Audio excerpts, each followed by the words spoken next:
Hi friends, I'm Keith Lo Bue and you're here in Studio Stuffsmith in Sydney, Australia.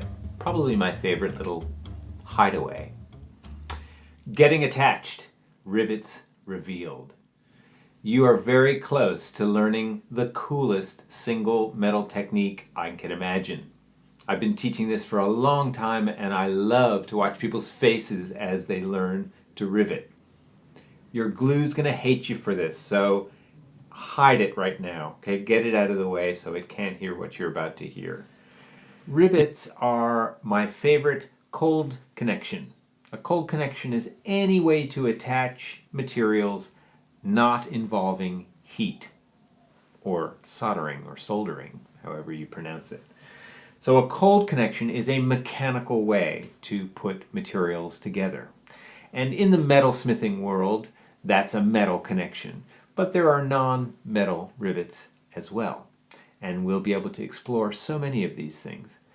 Wait a minute. What is a rivet? Here's a rivet. It's a double-headed nail. A hole is drilled through our materials. A wire with a head on one end is passed through, and then the head is flattened on the other end of the wire to create a double head. This is the end of the workshop. I hope you've enjoyed it, and I hope you've learned a lot. I still don't understand it, but thank you. No, right, come on. I'm just kidding. There's actually a lot to go into with riveting. There's a lot of different kinds of rivets, and each one is going to give you not only a different connection, but a different look as well.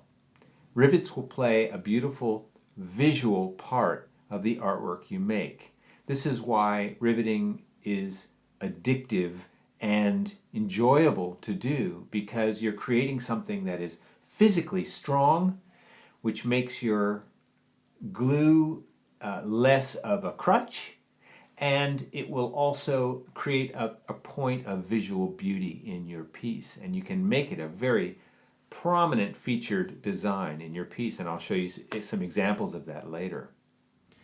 Another potential advantage of a rivet over glue is that a rivet can allow for movement. So we can have a strong connection but still have movement inherent in what we're making.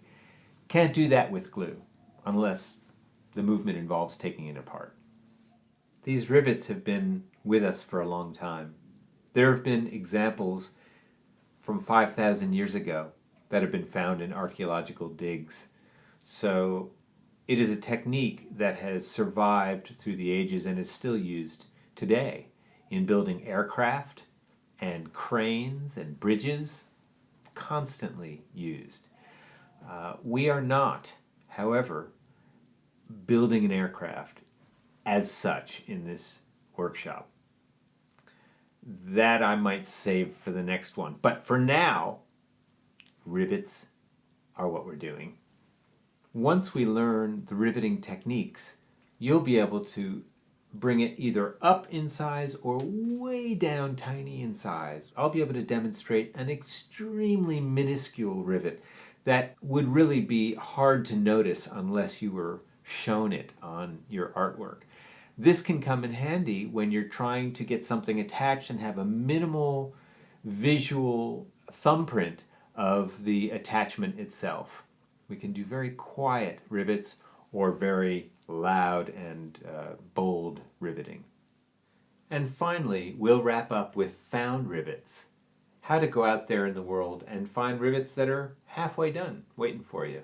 And you can make a found object part of the riveting experience.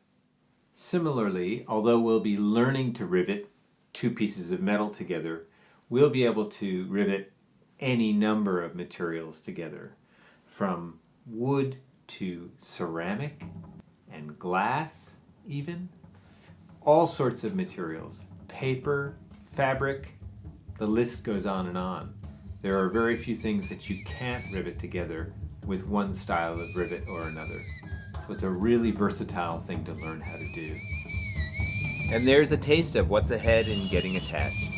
So join me on an enlightening and empowering journey into the riveting world of the riveting world.